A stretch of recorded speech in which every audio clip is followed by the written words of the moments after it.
So I'm happy that there's so many guys out there wanting to learn all this stuff, particularly younger guys that are trying to figure out how to save or, well, invest their money and do things with it. The problem is that most of the investments that you're wanting to do are investments in somebody else's ideas or somebody else's business. The problem with this is that most small businesses are being crushed right now because, well, everybody keeps asking for bigger and bigger government to do more and more stuff, which destroys small businesses. Bigger companies keep lobbying large government to continue to, create bigger problems for small business because they don't want to compete against them, right? So that means that you have to then invest your money in big companies, right? Big mega companies.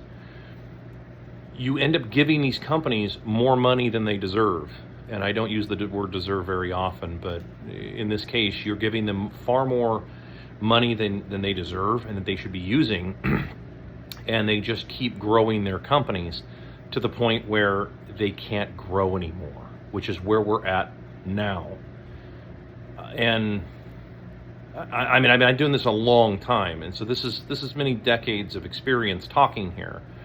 At a certain point, you max out your economy, and the U.S. is pretty maxed out. And then on top of that, of course, we don't really have much of a birth rate.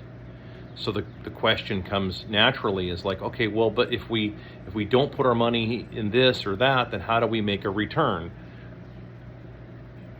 You have to keep asking yourself, and I point this out all the time, why do you need to make a return? Why exactly? Well, like, I'm not asking rhetorically. I'm asking seriously. Why exactly do you need to keep making a return on your money?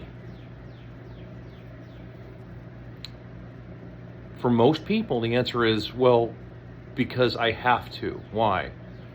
Probably because your money is losing value, right? It's being inflated to nothing. It's being printed to worthlessness.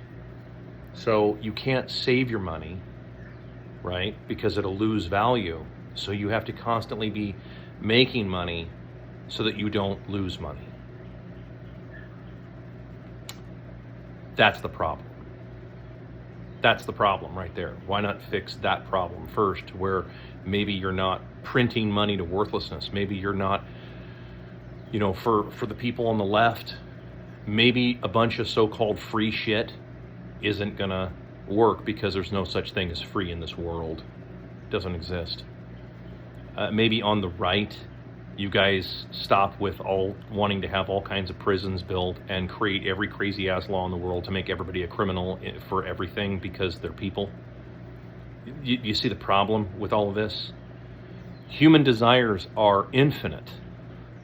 We live on a finite planet, despite what I just saw recently on TikTok, where there was a guy talking about the universe is constantly expanding, man, so we need to have expanding money. And like, dude,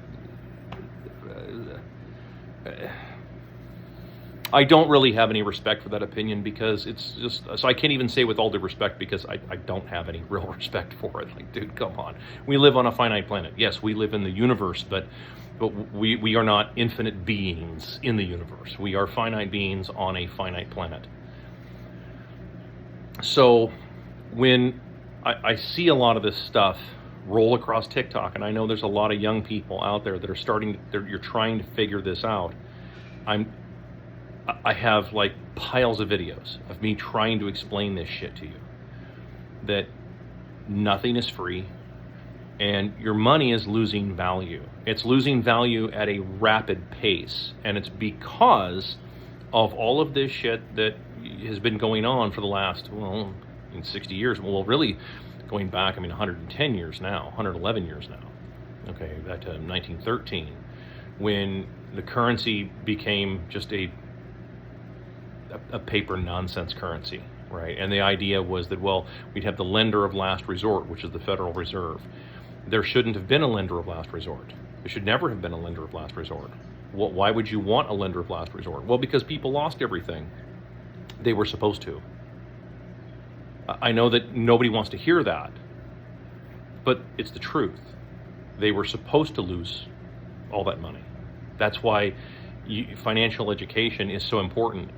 financial education isn't about making all kinds of money. I don't know if you know this or not, but real financial education isn't about making all kinds of money. It's about not losing money, right? Because no matter what, you're going to do work in this world. You're going to. So, somehow, some way, you're going to do work. And that means you're exchanging your time, your skill, your effort, etc. You're going to do some kind of work. And you're going to be compensated, or you're going to charge somebody, for that, right? If you're a business owner, you're going to give them an invoice, and you expect the invoice to be paid. And that's how that works, okay? And so with that in mind, then you need to figure out how to not lose any of that to the predator class, to the parasite class, to the people who say, let's just keep raising taxes because we want to have all kinds of so-called free shit. Or we want to keep raising taxes so we can have endless wars and little kids blown up for no reason, because of some country with with some other country with some beef that goes back 2,000 years that has nothing to do with us. So I hope this is kind of helping here, and I'm talking to you. If you were standing here in front of me, I would tell you the exact same thing. I don't care what you're showing me. When we look at when you really start to look at these things, you have to ask yourself, why is it you're trying to make a return? Well, it's because I want to be rich. A lot of people who are rich aren't as rich as you think they are. This is a lesson. There's a serious lesson in this. Ask them to start paying you in hard currency, and you will find that most rich people have nothing. They have nothing. It's all fake. It's a show. There's, I don't know. It's been too long since I read the books. The Song of Ice and Fire books.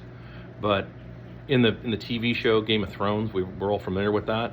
There's in the first season, there's this, or I think it's the second season. Oh, whatever it was. Anyway, Daenerys, she's being courted by the richest man in Koth, and she finds out that his vault is empty. There's nothing there. It was all fake. It was all a lie. That is I realize that's a fictional example, but that's not far off of reality. A lot of rich people, all they have is it's all for show. That's it. They don't ask them to start demand that they pay you in hard currency, and watch how quickly all of them go broke, very quickly. Especially you're going to find that, well, now there's no more jobs. Well, yeah, it's because they didn't exist in the first place. The only reason they were able to create all those jobs in the first place was through fiat largesse for money printing. Going back to April of 1865, at least in the U.S., okay, which is when that really ramped up. That would be right around, I talked about this before, when the Secret Service was invented. The Secret Service was invented not to protect, from assassins. The Secret Service was invented to get rid of other counterfeiters, right? To get rid of their competition, because there were lots of people counterfeiting, and they needed to not have that kind of competition in the marketplace. Especially since, back then, you could get away with all kinds of counterfeiting. So I hope this helps. But just keep in mind, if you're shoving more money into the stock market, you're creating more of the same problem that you're dealing with right now by doing that. Because you're blowing these companies up bigger and bigger and bigger and bigger and bigger than they ever should have responsibly been. Most of these companies actually should have gone out of business a long time ago, and would have gone out of business because they can't compete with small businesses. They just can't. That's why they have to have the laws and the table always tilted towards them. That's why they lobby for that shit. It's to make sure that small businesses can't compete with them. See you next time.